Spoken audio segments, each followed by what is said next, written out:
المولي نغتني المولي نغتي المولي نغتي المولي نغتي المولي نغتي المولي نغتي حبيبي المون وجني سر كته هنجرت ما المو واخلا channel يا حبيبتي تي ما ود ما نلتني المو واخلا channel المو واخلا channel المو wanni itti dhaga'e maal inni shiishaa maaltu bitaa sigaaraa maaltu bitaa kana yaadde bakka asaabni si yaaddu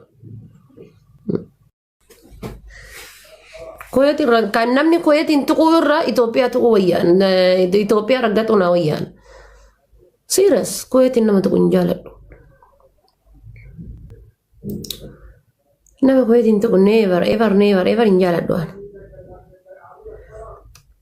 كويت يجون بيا دلقاتي كويت يجون بيا خبجاتي كويت يجون بيا ديناراتي كويت يجون بيا نمني قافة كيسة دلقاتي متى كيسة تلقبتو كويت يجوني كويت يجوني بيا مال سناجر بيا سيرة متى إسا ولا غالي متى إسا قبدو أما كدبي سيرة قبدي أنا من ولي رتي لادة توسان سيسني فكاتي نمني ولي رتي دكتاترة توسان سفكاتي Oromoon balbala poolisaa dhattuu iyyuu hin jirtu.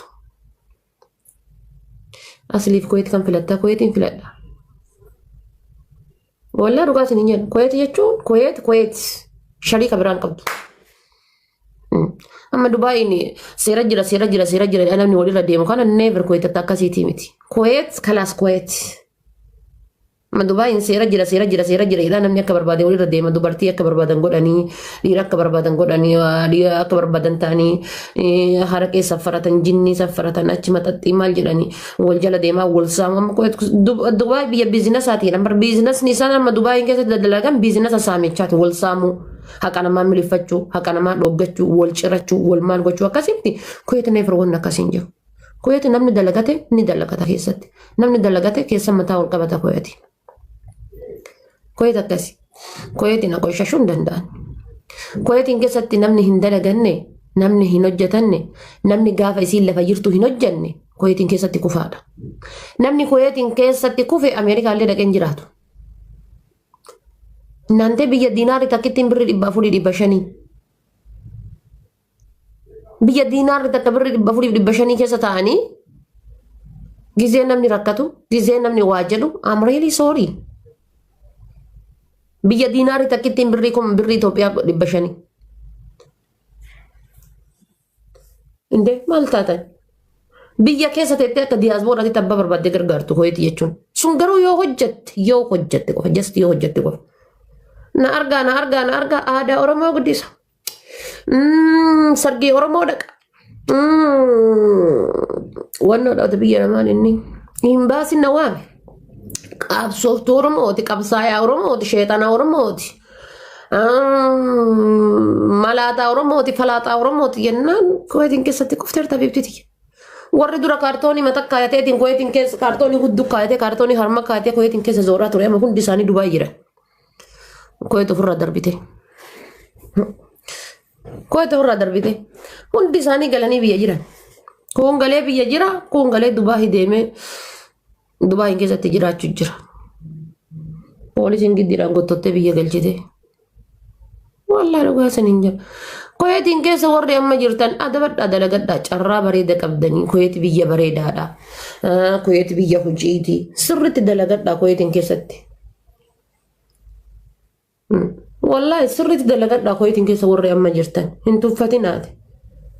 Akkanuma doolaaraan dalaguutti dalagaartanii bar birriin kanfaltiin isinii kanfalan yookaan birrii 200 yookaan birrii 100 yookaan birrii 150 kanfaltiin isinii kanfalansaa garuu maalilee akkamitti jiraatartanii akkanuma doolaaraan dalagu jiraatartan akkanuma doolaaraan dalaguutti doolaarri haga sin gahuu bar doolaarri 170 180 akkasii bar welcome saadeko. Kanaafuu Kuwaitiin keessa warri amma jirtan isin carra qabeessa sirriitti dalagadhaa. Hudduu dhiiraa jala fiiguu dhiisaati. Ani waan mana akka diinaara Kuwaitii garaana nyaatu tokko hin jirtu. ani dogongorri guddaan an qabu yoo jiraate jechuun itillee hin gaabbu jechuun koyitii galuu kiyyatti dogongorri guddaan an qabu yoo jiraate hagana biyyan baa taa'uun kiyya hin oolle osoo koyet taa'ee jiraadhe hin jedha. Hagana biyyan baa taa'uun kiyya hin oolle jechuun osoo koyet taa'ee jiraadhe. Eega jechuun biyya galee biyya kiyya taa'uun ol biyyan baa hagana nama kaayiroo gaafa dhufu hagana keessa tura jedheetiin miti kan dhufe. Osoo hagana kaayiroo keessa tura jedheetiin jedheetiin maal godhuuf biyya kanaas dhufaani. Hagana keessa tura jedheetiin miti gaafa biyya kanaas dhufaani.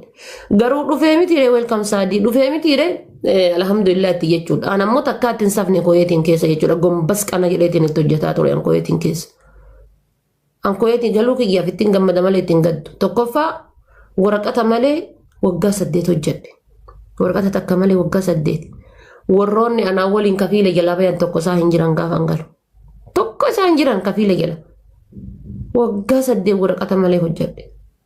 Lammaffaa taree deebi'ee takkaayyuu jechuudha takka. Ana malee jira jedhan ka shaantaa takka hin galee shaantaa takka hin galee koyeetiin irraa dhufe. Shaantaa takkitti Itoophiyaa baheeni biyya deebi'e.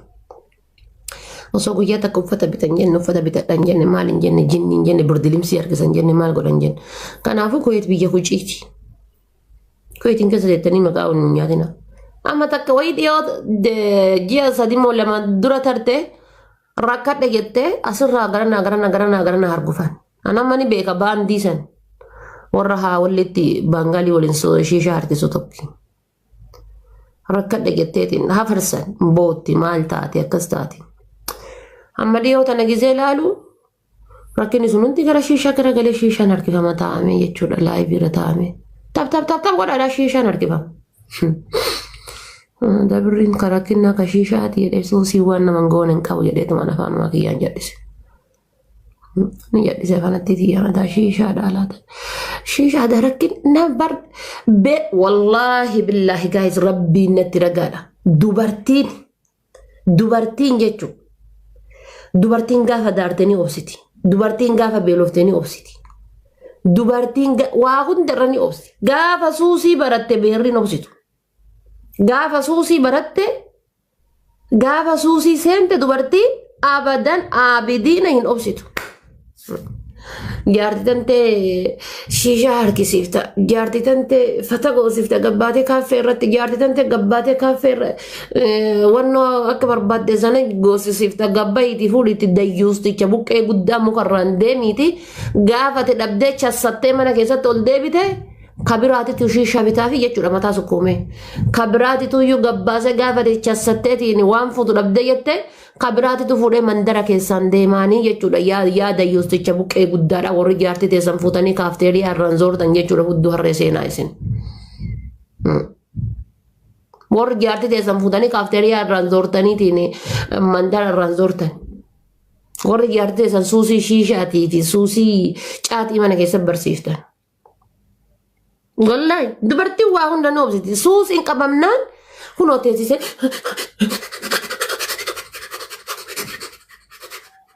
Ilmoo waliin nagatanii ilmoo waliin nagate ilmoo waliin nagate ilmoo waliin nagate ilmoo waliin nagate ilmoo waliin nagate. Abibi ilmoon wajjin isin rakkatte hin jirtu maa ilmoo waa kallachaan dhalte abibtiiti maa huddumaan dhaltanii ilmoo waa kallachaan dhalte ilmoo waa kallachaan dhalte ilmoo. Wanni itti dhagahimu maal inni shiishaa maaltu bitaa? Sigaaraa maaltu bitaa? Kana yaadde bakka assaabni si yaaddu.